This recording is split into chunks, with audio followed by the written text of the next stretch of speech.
What war were you in, and what branch of the service? I was in the Army and Korean War.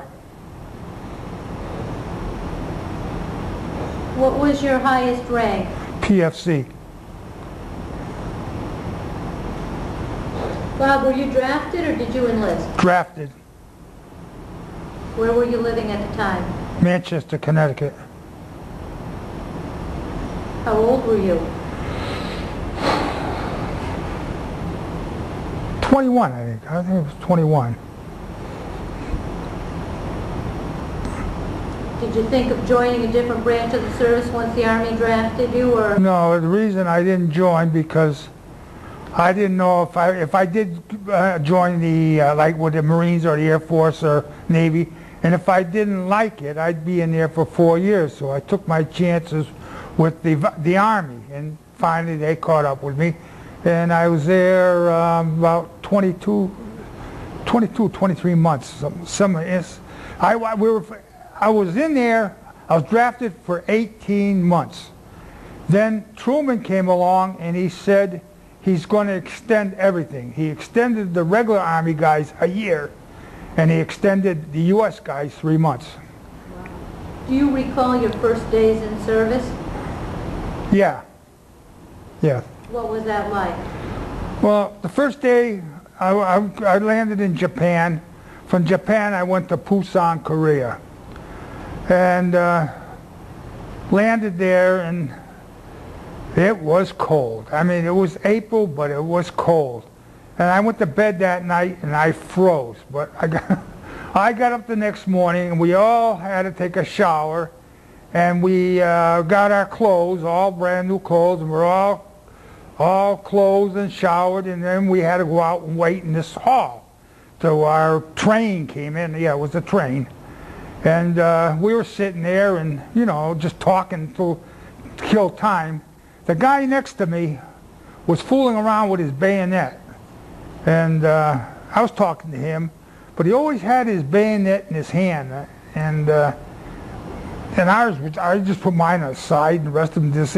But he was always fooling around with it, and I was talking to him. I turned my head to talk to the person on my right, and blood went flying all over me. I mean, I was just saturated.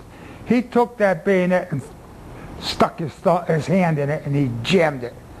I know he had to do it. They said he had to do it. It was down too deep into the wood for him to just slip and drop it. Well, I was all covered with blood. I said, now, boy, what am I getting myself into? So they pulled me out of line, and they asked me questions, and then I had to take a shower again and get reclothed. Then finally the train came. The train must have been doing about 20 miles an hour. I got in the train, and I had they gave me candy bars. And in the station, I looked down, and these little kids were looking at me. The train was still sitting there. And I had a Hershey bar or something. I had candy bars from the Red Cross or somebody. And these kids were black. I mean, black from soot from the train. And as I went to eat the candy, I looked at them, you know, and they're staring at me. They're not saying a word. They're just staring. I took the candy and threw it out. And they scrambled like rats. And they chewed it down. Then the train finally took off. We went up to I don't know what place it was, but we got into a truck, and they pushed me down flat. You lay flat, and they zing, zing, zing around these buildings. And I said, what was that for? There's snipers in this area. So I get to this place. It was a Quonset hut. You know, and they come up and they said, you know, if you want cigarettes, there's plenty of them. You can take whatever you want. So I was smoking Luckies. I was taking the cigarettes. Then I went up to Seoul, and it was an old school building. It was headquarters, and I had to wait there until this outfit came up to pick me up, and they took me out into the field. Okay, I keep going, but it'll be different stuff. Right. Well, let's go back a little bit. Where did you do your basic training? Fort Hood, Texas. Do you remember your basic training days? Yes. What that was like? Yes. Can you tell me about that? All right. Fort Hood was hot. I mean, real hot. And I didn't care for Fort Hood. I just didn't like it. Nobody really liked it. If you had sinus or asthma or something like that, it was the ideal place. And then they took me, I forgot what I was going to say. Wait a minute. We're talking about Fort Hood, Texas. Fort Hood, what was your basic? Oh, yeah, okay. Then I did my basic training in Fort Hood. Then one day, we were out in the field and they called us all into a group. And it was around September, I think it was, September. And they said they need a volunteer. And most of the men in my group were married and they wanted to go home for Christmas. This would mean that they'd have to spend Christmas somewhere else, but not home. So I asked the instructor who was making a comment there, I said, where is this place you want us to go? He says, Camp Chaffee, Arkansas. I says, wait a minute, hold it. I says, Camp Chaffee, how's the water out? Because Fort Hood, you couldn't drink it. You had to put Kool-Aid in there to drink it with ice cubes. He says, the water's beautiful. I says, there are trees out there. He says, there's beautiful trees. How far from a town? Fort Smith, a half a mile or so. He says, well, are you interested? I said, I want to go.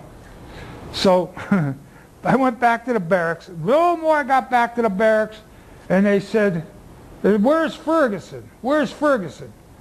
I said, here, pack up. Get your clothes, pack up, you're going. I says, going where? You're going to Camp Chaffee, Arkansas. Oh, okay. So I threw my, geez, I was kind of tickled, you know. Hey, new place and all this and that. So there was another old steam train.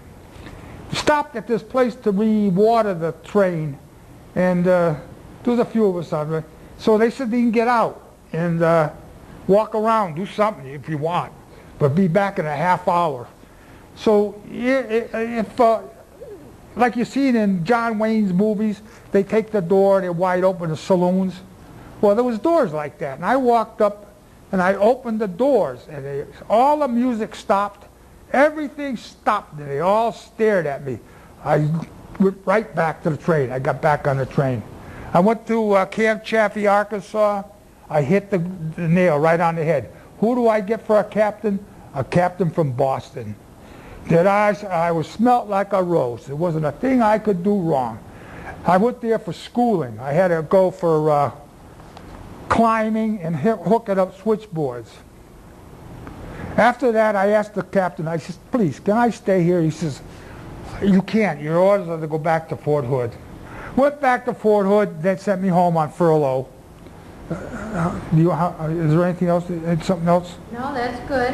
I went home on furlough.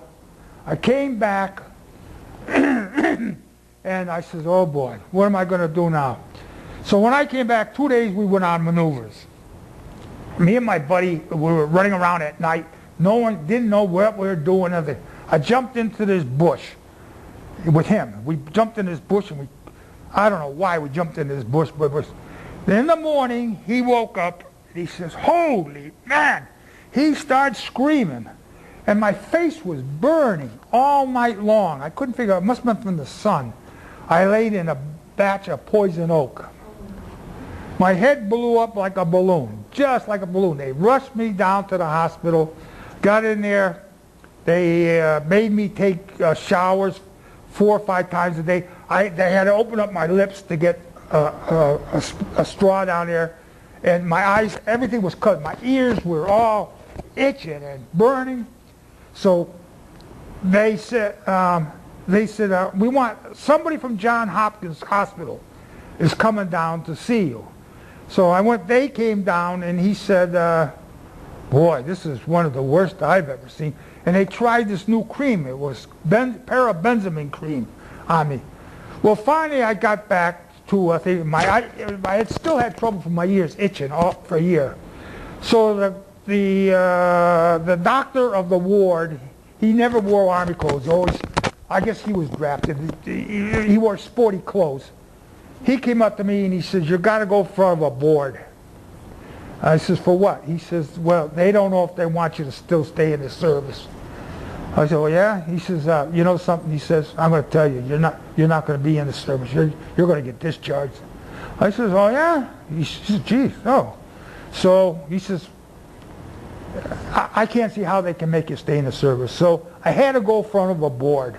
I'm pretty sure there was my doctor and 5 officers.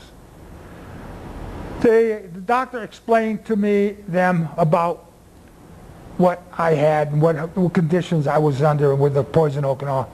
First one says discharge him. Second one says discharge him. I'm down to 3. Discharge him. Down to 4. Discharge him.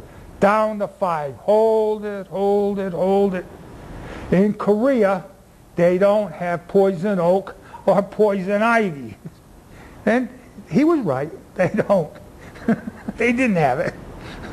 So that's where I get back to the, no, is there anything... So they kept you in the service? Yeah. And then did you continue on at Fort Hood? No, they sent me home. They sent me home for furlough, and then I went from there to Camp Chaffee, Arkansas. No, Fort... Did they send you after your furlough, did you go back to Fort Hood? No, I went to California. Oh, Camp Stoneman. Camp Stoneman. I'm pretty sure that was the name. And they, and they called us out, and the ships, I had to wait till the ship came in. I was there a week, and what we would do is they'd take us down to the officers' place, and where they had their boats. They had cabin boats, and we'd wash them down and clean them and vacuum them. That was my job, doing things like that. And then finally the ship came in, and guess what? I got to pull KP again. First one on the line. So they called me up, the Navy had me upstairs in the mess hall and said, don't worry about nothing. You're not going to do nothing. I says, hey, did you see those guys on the ships? I says, there's tons of them. Don't worry about it. So we went under the Golden Gate Bridge, and everybody started heaving and heaving. And then I had to go to the bathroom. I was all right. Went to the bathroom and saw it was just slush. I started heaving. I came back up. I was sick, and the guy says, see, there's nobody here. And if they do come, just, we're laying food out. And them guys were sick for 2 to 3 days. They were just vomiting, sick. And I landed it, finally things started, the sea got smoother, and things turned out all right. And then I landed in Japan. I'll never forget when you went over on a boat to get to Japan? Yes. And then when I got into Japan, it was, I can't think of the name of the port. What the heck was the name of the place? All right, well, we landed in Japan. Sasebo. Landed in Sasebo, Japan. And the first time we just cruised in and we docked, and there was a woman up there with sneakers on, and her toes were sticking out of the sneakers. So I says, what am I getting into myself into here? So how did that? So we laid around there, and then they sent us to Fort Hood, Busan, Korea. Then I'm back with the sleeping in the bayonet again. In basic training, what job did they train you to do? Wiring, running lines. Did you have electrical background before you went to the service? I put up television antennas. So that's Yeah. All right, so now from Japan, you said you went to Busan, Korea, then you took the train to Seoul. Where did you go from there? I went to a little place. I don't know the name. We're in tents. I don't know the name. Then we slept in tents. That was your barracks? Yeah, tents, little tents. We had these tents. And we had, then we'd work out of the tents, but we'd always be moving. I mean, these tents weren't permanently. These tents, we keep moving all around. So, getting back to being home, I was in mental hospitals. I've been in mental hospital. I've been in Norwich State Hospital twice. I've been in Natchog Hospital once. I've been in Hartford Hospital once. And I just couldn't do my work because I keep breaking down. And one of the reasons I broke down was we were in a truck and we were driving, going somewhere where I don't know, we were just driving up through the mountains there. And a kid came by, I would say 11.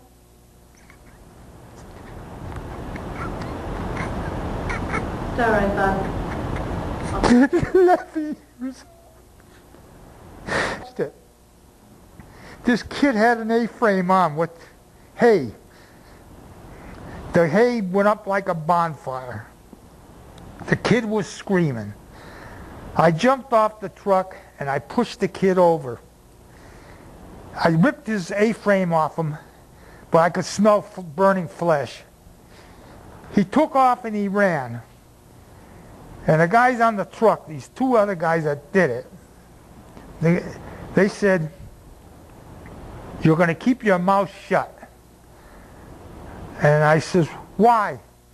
They says, "Because we're telling them what you did. You took a match and you threw it." I didn't do that. We're going to say you did that, and you're going to be in a lot of trouble. To this day, I could never watch places that were being burnt by taking like torches to the Japanese in their caves. How long had you been in Korea when that incident happened? Oh, maybe 3 months. Maybe 3 months. What's an A-frame? It's a, you know the kids today, how they put the things in the back of the back? Yeah. It's a backpack. It's a piece of wood. It's like this, and you can set things. They got a stick, and they lift them. They put it on their back, and you can lift. In fact, I could even take you and lift you right up into that A-frame, and that person could lift you, and they would do it too. They'd lift you right up and walk away with you. It's like a Y. Yeah. And they put all their finalia into this A-frame. That's what, yeah, it was an A-frame. Then I told you, did I tell you about the tank mine? Or did No, not yet. Oh, yeah, okay. Well, you tell me what you want. When you first got to Korea, what was your assignment? What did you have to do for a job while you were there? Climb poles and run field wire. And was this for the communication? Yeah, for tanks and all the communications. So they would just send you all over? Yeah, but a lot of times I was alone. I was alone. Yeah, and I go into villages. And when the girls see me coming, they'd all take off. The girls would take off. And the older people would stay there. And they had this stuff, they had like Korean wine. They call it yak juice. And a lot of times you'd grab some yak, just take a sip of it. It's like burgundy wine or something, but it's made of rice. And they use human waste for fertilizer, so they told us to keep away from this stuff. It's bad. And the girls, keep away from them too, because you don't know what they've got. So that's just about what I could say about that. But those times, then one time we were down in, we're heading back. We're working our way back to Seoul. And there was Go ahead, keep going. there was two poles. There was a flat land in it, dipped way down, like in a gully, where two poles had to be put up with a pole in the middle. There's two poles wrapped with wire and a pole in the middle to keep it the same height as the ones up above. So we were all there. I had my climbers on and all that, and the guy come up. I was the lowest rank. And the sergeant came up and he says, "Okay, go up the pole." I said, "You can't do it." I put my thumb, it was just like balsa wood. I'll cut out. He says, "Go up the pole. Don't come sitting there moaning about it. Get up the pole." Every time I put my gas into that pole, I couldn't even feel them going in. It was like pushing into butter, soft butter. I got up there, I was trembling. I had the rope and I put it down, and then I brought the wire up and I tied it on. Coming down, if I ever cut out, I would have split myself in half. I would have ruptured myself in half. I would have been all done. I just looked and I just come down slowly. How I did it, I don't know, but I got down. I went over to the bank there and I laid down. I was shaking. I was sick, just nauseous. Then he says, well, you know, we got another pole here. You know, the longer you take fooling around like this. Well, I did that one too, and it came out. We went back to Seoul to regroup. And when I went back to Seoul, I was a private. Rest of the people were PFCs, corporals, and sergeants. I said, you know, I said to myself, I'm doing all this, and I'm getting the less pay and the less respect. So I talked to this guy. He was 20-year man, 30-year man, but he knew all the ins and outs of the service. He says, you know, you can go to this, they call it IG General, and tell him what they've been doing to you, and see what he'll do for you. I said, I tell him you could do it. And he told me how to do it, and I did it. I got in the Jeep and I went down to this place. It was in Seoul. And I was nervous. I went in there. It was, they call it Inspector General, but he was a full colonel. He says, first thing he says on the quad, do you want a cup of coffee? Sure. I said, yeah, well, I could use one then. And he taught me, he says, hey, whatever kind of words come out of your mouth, the easiest way, let them go. I heard everything. So I told him what they did to me, how I'm getting. He says, I'll tell you what, I'm going to be up there Wednesday. He says, if you're still there, I'm still in Seoul. I says, okay. Then they all come down to see me when I came in with the Jeep. What happened? What happened? What happened? I says, he's coming up here. Who's coming up here? This colonel. Well, for what? For you guys, to talk to you guys. Oh, yeah? He says, everybody, start cleaning up the barracks. Get the mops out, you know? So here comes Wednesday. He's not there. He didn't come. Then they says, hey, you told me he's coming today. That's what he told me. Oh, so they figured he wasn't coming. So they just went their normal way again. Come up the following Wednesday. He came in. Caught them all off guard. It was miserable. And he says, why isn't this guy been promoted to another rank? And they were just stuttering. Well, he's going to be a PFC as quick as it can be done. And I said to the colonel, I says, you know, after you leave, they'll probably jump on me. He says, you get back in that Jeep and you come here and come down and get me, and I'll come back here and I'll bust every one of these guys. I never heard anything. That was it. No, I made PFC. Where do you want to go from there? Okay. What was a typical day like when you were you always in the field? Were you ever in regular barracks indoors? Always out in the field. How long were you actually stationed in Korea? 9 months. Did you see combat while you were there? Well, I was there once. I'll tell you. We were in the truck. It was a weapons carrier, and we were going out to a job to do some wiring. And my buddy, he was from around here somewhere. I think I'm positive he was from Newington, and he had a truck, and he was delivering goods to this outfit. Well, that outfit got slaughtered that night, and we met him. He's coming down, we're going up.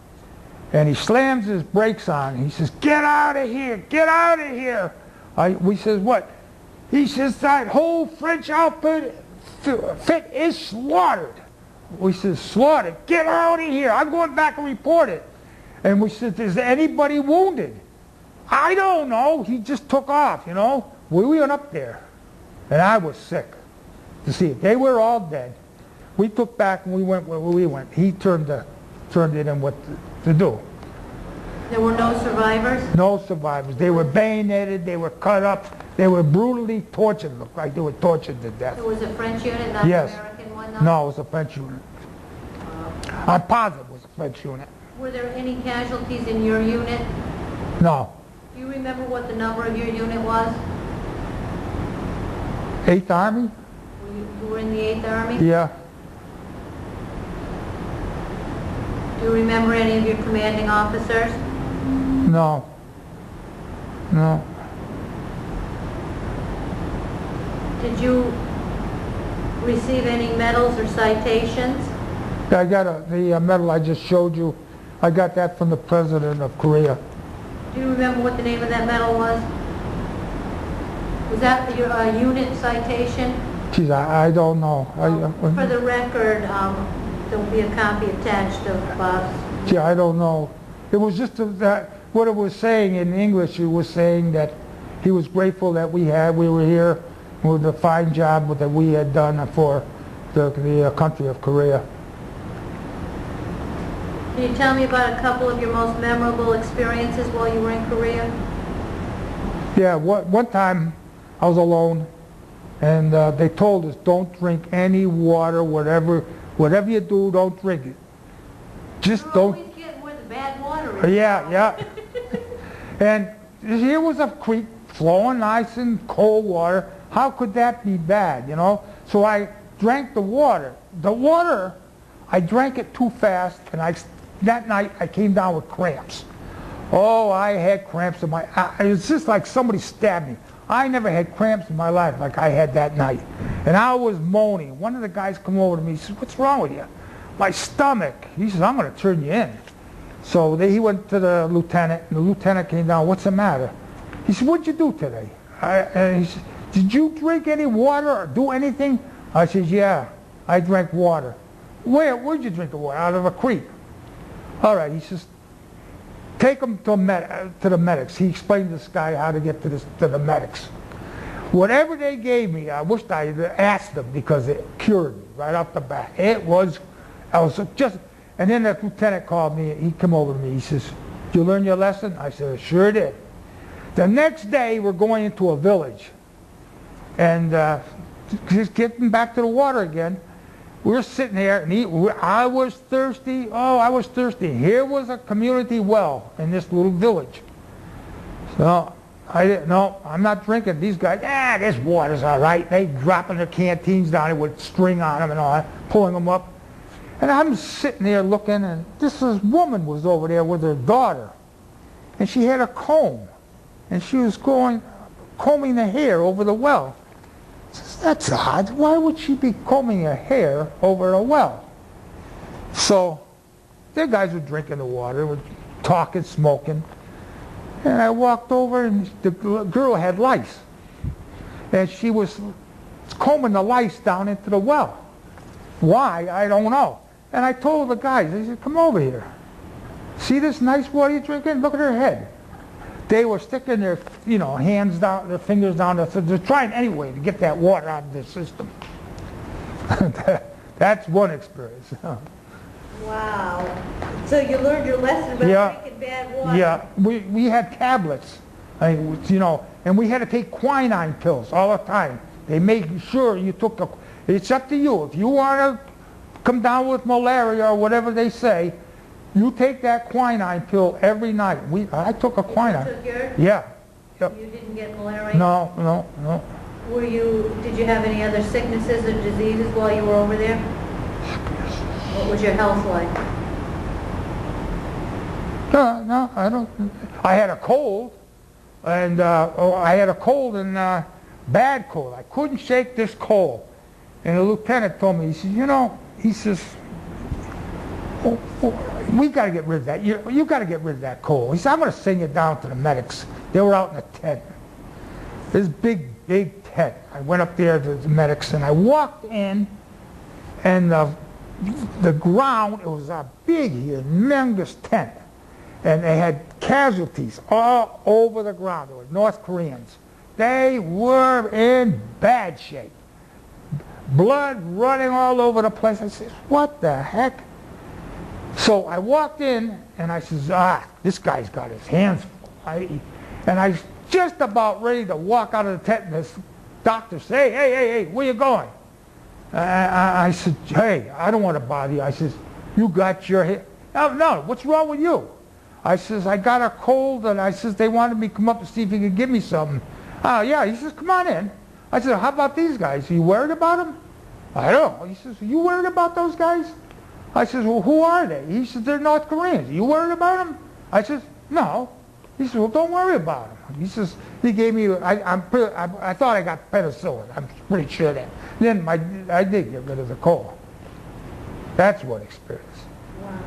When you were stringing wire and working on the communication systems, did you have to carry a gun? Were you trained with weapons? Yeah. When I first went over there with the gun, I had the big Grand. It's a big, the 30-06 Grand. It was too bulky. I had it, when I was on the poles, I couldn't get it off right, couldn't get it situated right. I said to myself, this is too big. I told the guy, I said, I can't. So they gave me a carbine, a 30-30 carbine, which was small. And that was all right. I could use the carbine. I'm going to ask you some questions about living conditions over there. How did you stay in touch with your family when you were in Korea? Did you stay in touch with your family? I don't think so, no. I don't remember. I don't think so.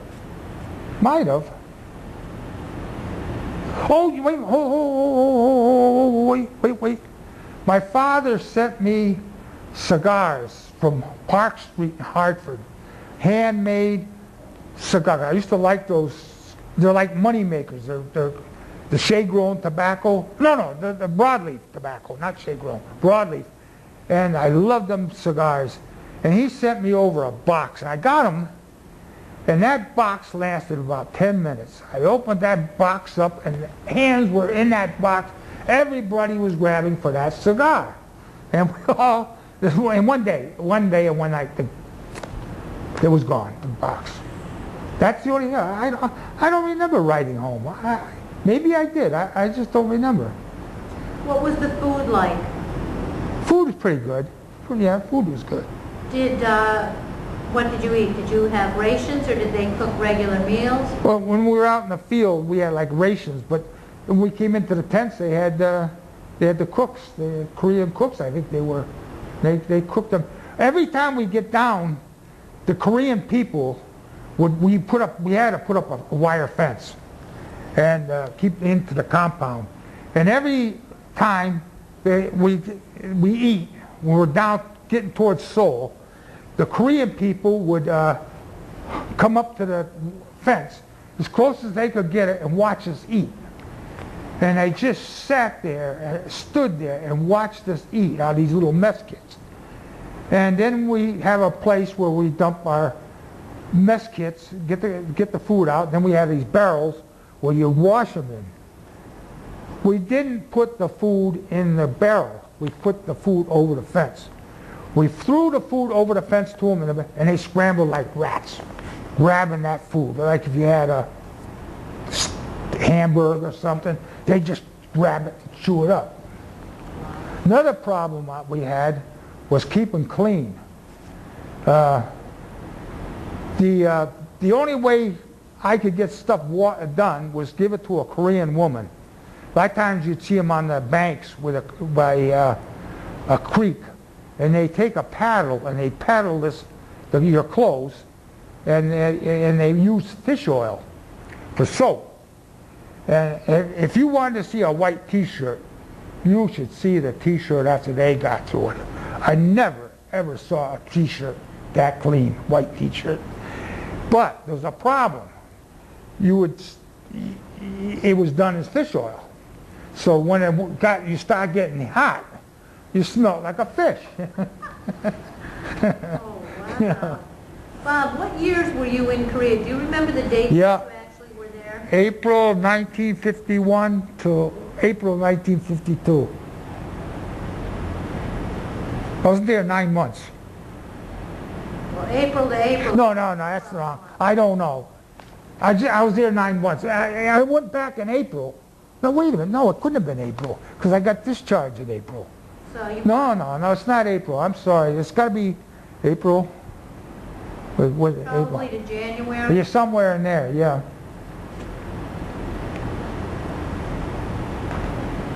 When I came home, do you want me to keep talking like this? Or is it, Let's go back to the living conditions. When you were over in Korea, how many days would you be in the field and how many days would you be in the base camp where you get regular meals? back in the base camp would be Seoul. Then you'd stay there until you got reassigned to another job. And then you We would go out in the back tents. field. Yeah, And yeah. how long would you be out in the field? Some month or maybe 2 months or so. Straight? Yeah. Oh gee. Did you have plenty of supplies, or were there shortages of any? Yeah, shortage of the tobacco, and I can explain that. Okay. We were getting our cigarettes, and they had these pipes in a little can, like half and half in Prince Albert, but nobody was smoking the pipes. We'd always grab, if they got anything, we'd grab the cigarettes. The cigarettes they come to a halt.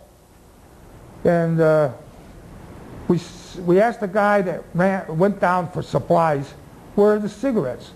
He says, they didn't have any. And they didn't have any. No. So this kept going on for a couple of weeks. And no cigarettes, so I went to the pipe. I grabbed the pipe. There was no other tobacco. So I grabbed the pipe and started on that. And then I got to the pipe where I really liked it better than I did the cigarettes. Getting back to the cigarettes, the lieutenant followed this guy back with the truck, and he had his Jeep, and he followed this guy back to Seoul for supplies. This guy was taking our cigarettes and selling them to black market. That's why we weren't getting any cigarettes. Wow. Did you feel any pressure or stress on your job at? Yeah. When I was over there, my stomach bothered me all the time. Just nerves in my stomach just bothered me. How did you handle that stress? Just handle it. Yep, just stomach. Was there anything special that you did for good luck? What's good luck? Like a rabbit's foot, you know, some guy has rabbit foots or charms or medals. No. How did people entertain themselves? Well, if you got back to Seoul, we got back to Seoul, we had a bar up on the roof. And if we were a group and we drank beer, and we had a movie. Well, okay, you pay the movie on the roof, and there was cliffs. And the Koreans, you'd look out, and they'd all be up there, and they'd never seen movies before. So they were sitting up, and you could see, and we were playing movies and drinking beer until then we got reassigned. Out the door we go. Did you get to see any of the USO shows? No. Did any entertainers come to Seoul while you were there? No. Not that I know of. I didn't see any. Did you have leave while you were over in Korea at all? No. None? No, we had to keep right to the base. Where did you travel in Korea while you were over there in the... Yeah, see that? I can't remember the names now. Wonju, I can remember Wonju because in that creek there was a dead... we went there to wash up. We went to... In Wonju they had a... How do you spell it? Do you know? W-A-N-G-U, I guess. I can't think of the names. I just can't think of the names. Yeah. But Wonju sticks out of my mind because we were swimming, cleaning up. We were using the river for our bath. And there was a dead Korean in there. So that's how I remember that. Not a good way. We smelled pretty bad. We didn't smell too good, I'll tell you that. How often were you able to get a bath when you were in the field? Hardly any. A week? Yeah, about 2 weeks, every 2 weeks. Oh, you'd smell. Oh, you want BO. You ever hear? You got BO plenty. You ever? Do you recall any particularly humorous or unusual event? Did you guys play jokes on each other at all? Yeah, that joke was with that kid Bernie. That was the joke. When I threw the... That wasn't a joke. No, that was the joke. Huh? They started that. They were joking. They thought it was a joke. Until it turned Yeah. tragic. They are the ones that thought it was a joke. I didn't. Were there any other humorous events? No.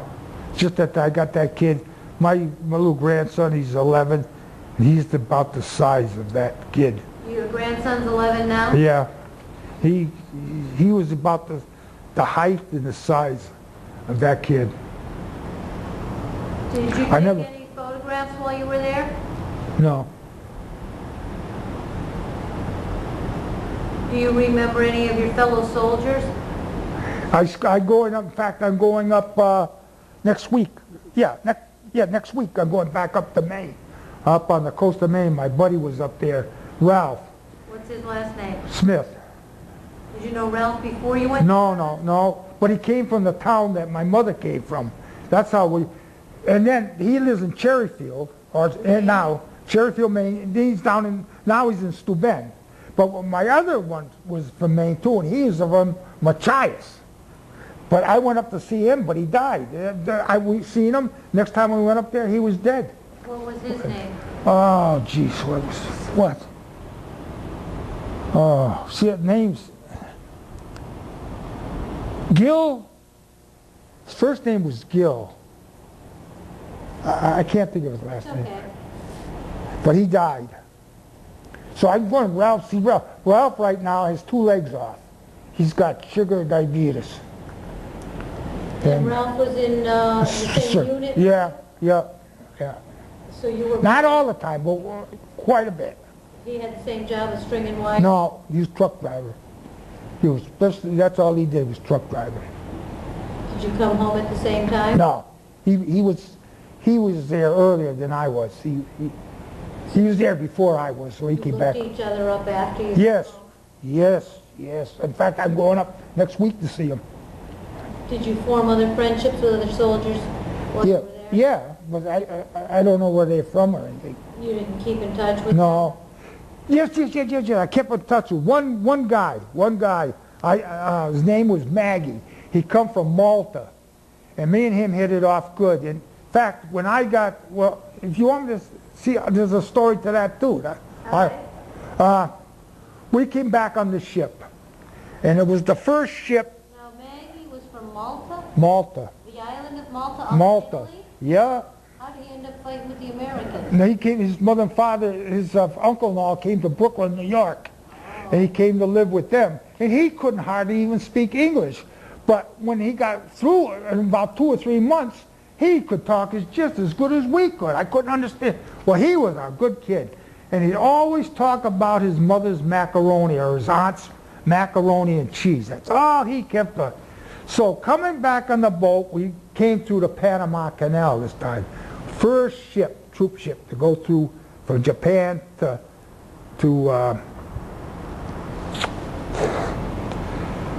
what's the name of the Staten Island.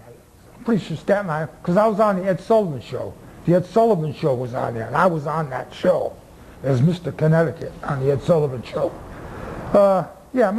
Now, then we got down to Stoneman. Easter's coming. This guy pumped that ship to get us back. We had a big fight in Panama, but me and Maggie were the last ones to get off for a while. We were the first ones to get back on, and a lot of guys were left behind. You know, the locks, when you had to go up the locks, because they were drinking. There was trucks way off at a distance. They were selling alcohol to these guys, and they knew it. They were running up to these trucks buying alcohol, you know. And then he got drunk. It was a mess. We got up, me and Maggie made it back, because we never even got close to it. So we get down to Stoneman, and then they said to us, you guys can go home for Easter as long as you don't have to go over 100 miles. And if anybody goes over 100 miles and they go home and they get caught, they're going to be court-martialed or whatever they're going to do to them. So I said, Maggie got he said 3 sisters, and he lived near Coney Island. And he says, I want to go home. I want you to come with me. Oh, I said, no, Maggie. I says, your family. My uncle's coming down to pick me up. with my sisters, but you're going home with me. I says, no. Okay? He said, I'm not going home. So you don't like my mother's macaroni? So I says, finally he'll coach me. We didn't get paid. We came back. We ate there, and they put a meal in front of me. It would feed an army. And I thought I was supposed to pass it down, but that was mine, you know. You know, there's no way I could ever eat that much. Was her macaroni and cheese as good as he said it was? Yes, it was. Then I didn't have no money. We didn't get paid. So the next day was Easter, and it was April of 1951. No, 1953 had to be one of the most beautiful Easters we ever had. We walked, and his sisters were behind us. We were down by Coney Island. And here was this guy selling, what did they sell for Easter?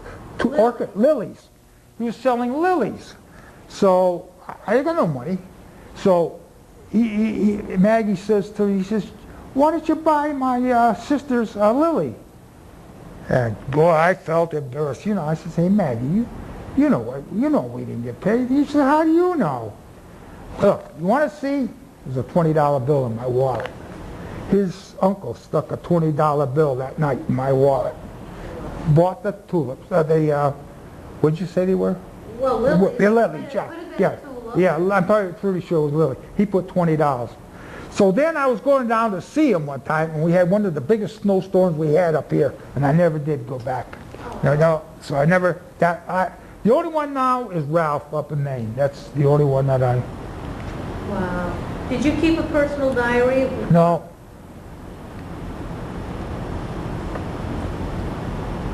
Do you recall your last day in Korea? Yes. What was that like? The last day we took our guns. These guys, they gave us the Grand back. They gave us back the Grand rifle for what I don't know, but they gave it back to us. We get down to Busan, and they says put the rifles over in the corner there because you don't need them anymore. Well, guys were taking their rifles and they were throwing them, you know, and they were bouncing off the floor. And I says, geez, I said, what are you going to do with the rifles? Well, the next group comes in and they're going to grab them rifles. And here these guys were throwing them.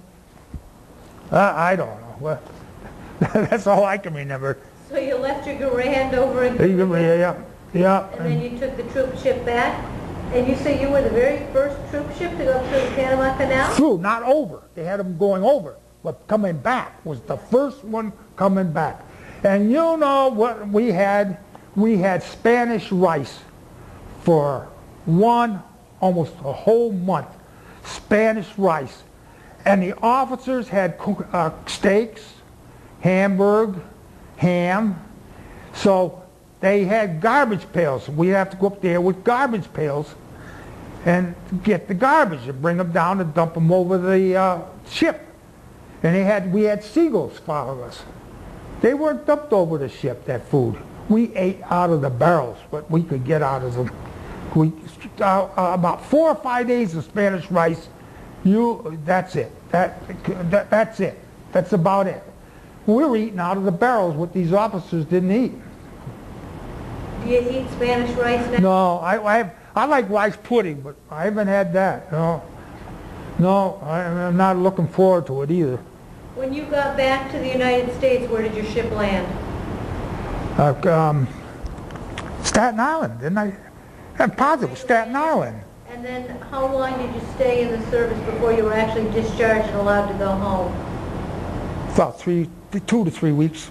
Oh, so as soon as you got home, you were discharged? Yeah, I was discharged at Camp Stoneman. Where's Camp Stoneman? New Jersey. Wait, I got to tell you this too. I forgot about this.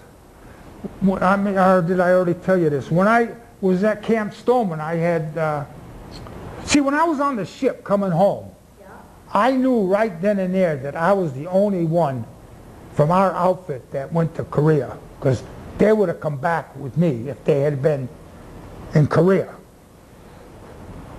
So I figured I was the only one, but I was wrong.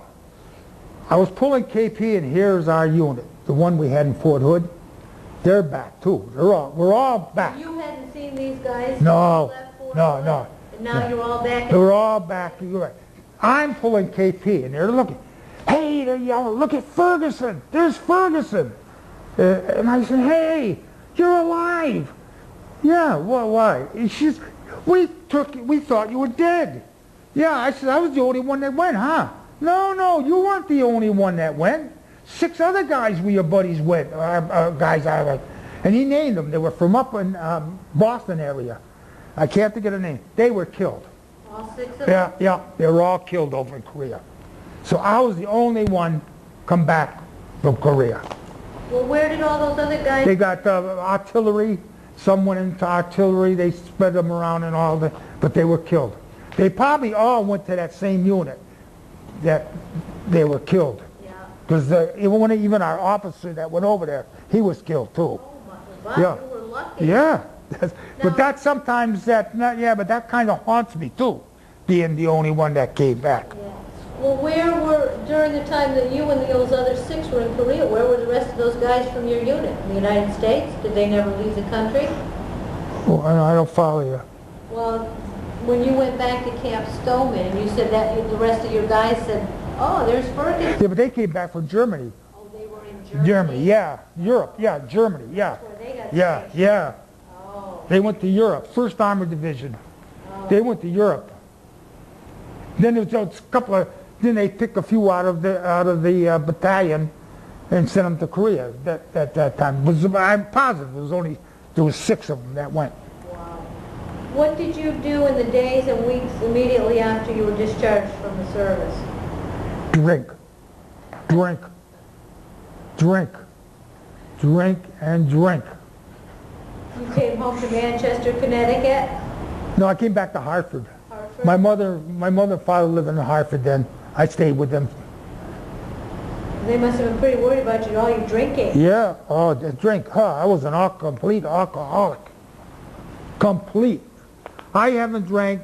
See my arms? See all that? Things weren't going too good, I'll tell you. Did you go back to work or school after you got out of I went to school. Yeah, I went to television school. You did? Where? In Hartford, New England Tech. Did you go to school on the GI Bill? Yes.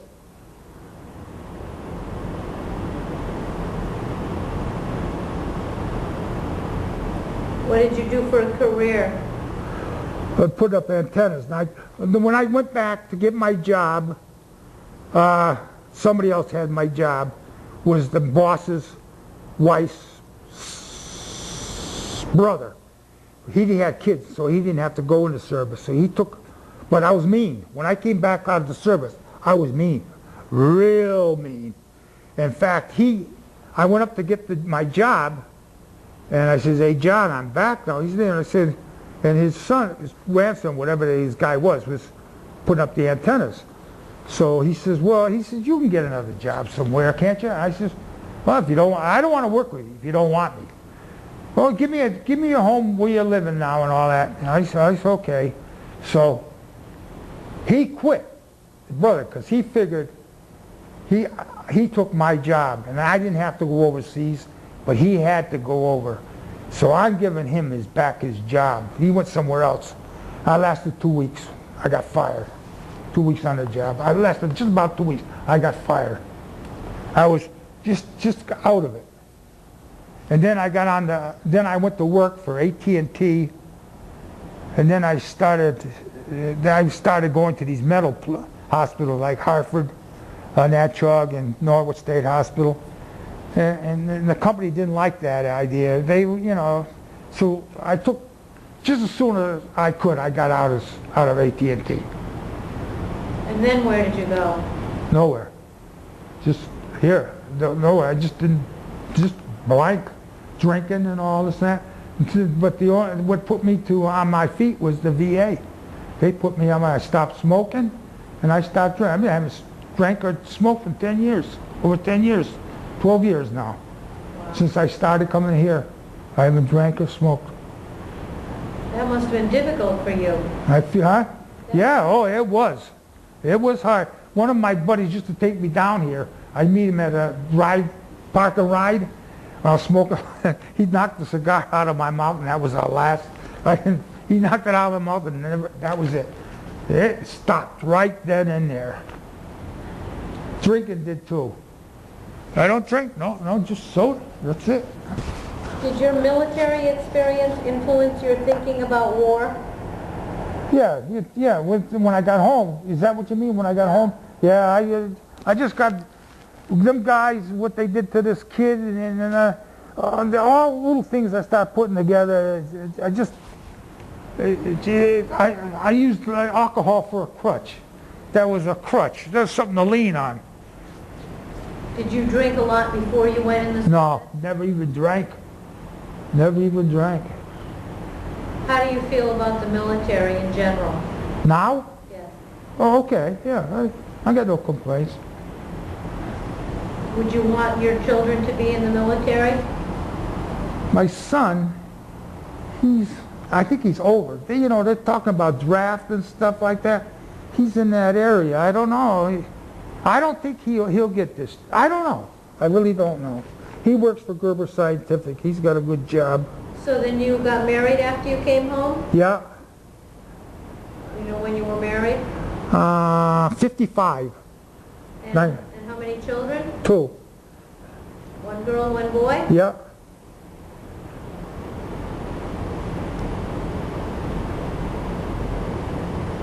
Do you attend any of the reunions? Which reunion? Do you have reunions for your unit or the Army or Korean War vets or anything? No, not that I know. Did you join any veterans organizations? Yeah. What did you join? I joined the AMVETS.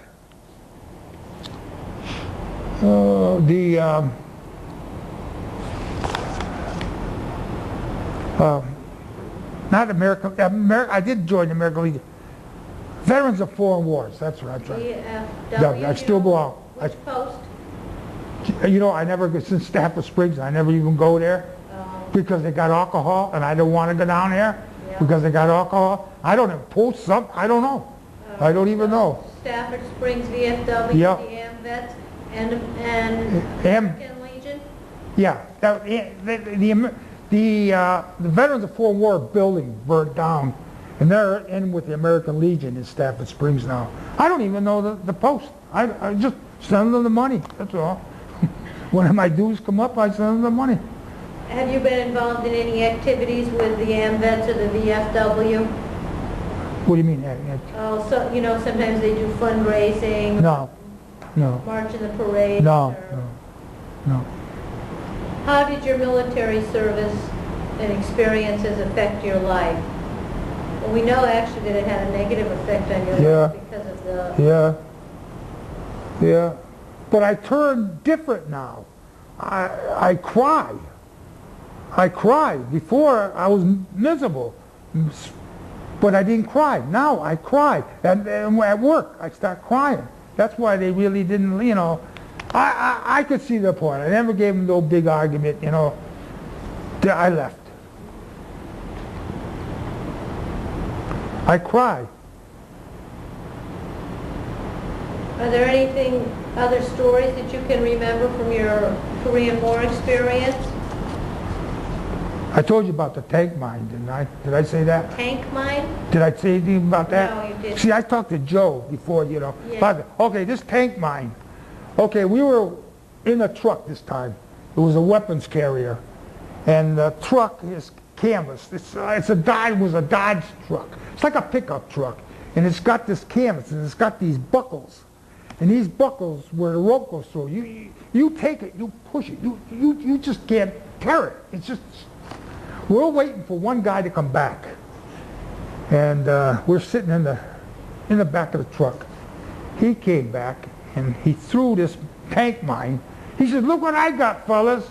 And he took this tank mine and he threw it into the truck, and it bounced on the bottom, and we went right through the canvas. And it bounced. Thank God it didn't tip over and bounce on the pins. I tell you, I was never so scared. One of the most scariest things that ever happened.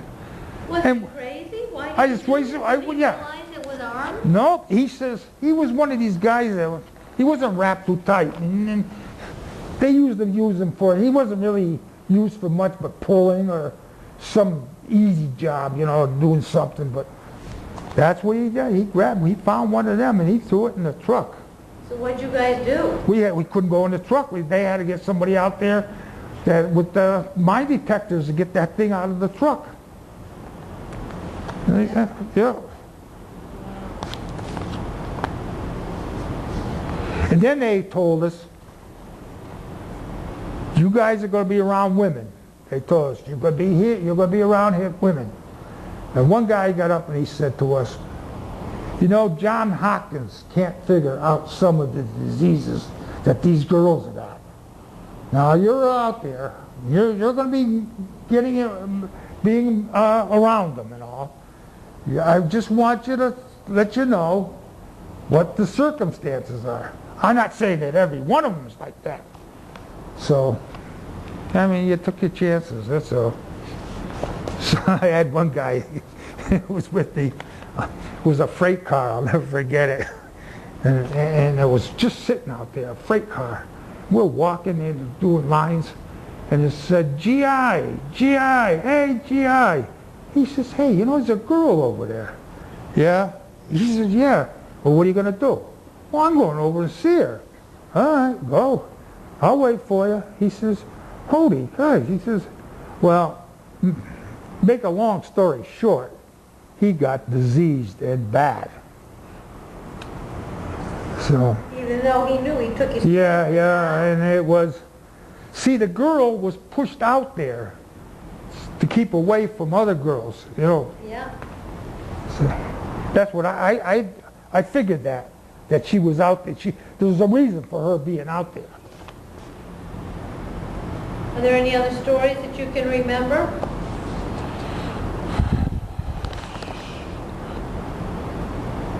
I told about my poison oak and all that, right? Yes. Have you ever gotten poison oak since then? No. No, I don't go out in the woods. No, I don't want any more. I used to catch poison ivy all the time when I was a kid. Oh, we'd run in the woods barefooted. I get between my toes. No, I don't want any more. I would, if I were to go to the woods, I watch where I'm going. I don't get around that stuff. I'm scared of it. I don't blame you. So you haven't got it since you left Fort. Yeah, my son's caught it. My son's caught it. He's been helping these guys with hay, and they get over by the poison ivy, and he's throwing his hay on the truck. This guy, my son loves to hunt, and where I live, this guy's got choice land for hunting. But he's a funny kind of a guy. He's not letting everybody. But my son helped him. One field, my son put 500 bales of hay on his trucks. And my son was going to ask him, but he was shy. He was afraid that the guy would say, no, no, no, no. And the guy says, you know, you helped me a lot this summer. He says, you know what I want to do to you? Would you like to go hunting on my land? He says, would I? So now even when he's got more hay, he helps him out. Oh, that's nice of him. That's about it. Is there anything else that you can recall that you want to add, Bob? No. All I can say is the VA, if it wasn't for the VA, I know I wouldn't be on this earth today. How did you get steered to the VA in the first place? Vietnam guys. You knew some of the Vietnam guys. Friends? Well, here's what happened. When I was with this Vietnam guy, you know, and I says, I didn't know 450 Main Street. I Newington, I didn't know anything about it. I knew it was there, but I never knew about 450 Main Street or anything like that, or Market Street. And this VA guy, not VA guy, Vietnam guys, two of them were brothers. And I said, gee, I'd like to talk to somebody down there. You know where they sent me? Where? The Vietnam Center in Market Street, in Hartford. I didn't know there was Yeah, there used to be. Now it's, I don't know, it's just been changed around. But it was the Vietnam Center on Market Street. So I go over to Market Street, and I walk in there, and a woman was there. She's a nurse. She was in Vietnam. She's been she's been seeing all this stuff happen. She was a real veteran. And she looked at me. She says, "You a veteran of Vietnam?" And I says, "No." "Well, what are you doing here?" "My buddy sent me here." So she says, "Well, you're supposed to be going over to 450 Main Street." I said, "What's that?" So she says, "That's a place where you're supposed to be going." So she says, "I'll tell you one guy that really outstanding there is Bill Edgar of AMVETS." And that's where I started with him. I started with the veterans, the American veterans, something like that. But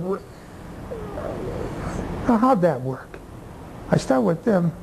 Oh, no, that's not right. No, I went to Amazon. That she sent me to AMVETS, and that was I hit the ball. If it wasn't for these Vietnam guys, I wouldn't be here today. What year was this? Oh, geez, I don't know. 30, 20? 20? No. Jeez, I don't know. I really don't know. Well, I mean, 15 years ago? 15, oh, Yeah. so many years ago. Yeah. They're the ones that started it and got my ball rolling. Wasn't for them, I wouldn't be here. Wow. I didn't know anything about this, nothing. Well, that's great. Yeah. It's great when other vets Yeah. help each other out. Yeah. I was so glad I went to Market Street. It was even if I wasn't supposed to be there, she steered me to this Bill Edgar, Right. to AMVETS, which it turned out good. Oh, now I'm in a group meeting with Dr. Singh in Newington here. I go to the group that you've seen with the Korean Yes. and World War II guys, plus the fact I get my medication. I'm very heavy on medication, and I get it all from the VA. And one of the guys, it was last week, or a week before last, he says to me, "How come you never tried out for a computer?" "What are you talking about?" He says, "A computer. Why haven't you tried out for one?" I don't know what you're talking about. He says, you might be able to have a computer. You might be able to get a computer. I says, how do you figure that? He says, for 450 Main Street. He says, call them up there. So I called, and I sent the paperwork in, but there's kind of a catch to it. It's not, if you go there, they're going to interview you, like you're doing to me now, and they're going to see, do you want a computer? Or, I want a computer. I do. I want a computer. And Robin's trying to help me with that now. I want a computer, something I can play with, I email my checking accounts and all that, so they done on computer. Do you use a computer? Are you No. computer literate? No. But you want to learn. That's Will what they I want. teach you? My daughter could. My daughter can teach me. That Yeah. would be fun. Yeah, she does inline. She's got the picture of her dogs. She got these little pugs, dogs. We go out. She goes all over the place looking for these little pug dogs. Well, Bob, I'd like to thank you for Yeah. sharing your story with me. Well, I hope it. Thank you for your Yeah, service. I hope it helps something. I don't know. Well, Well- it's American history. Okay.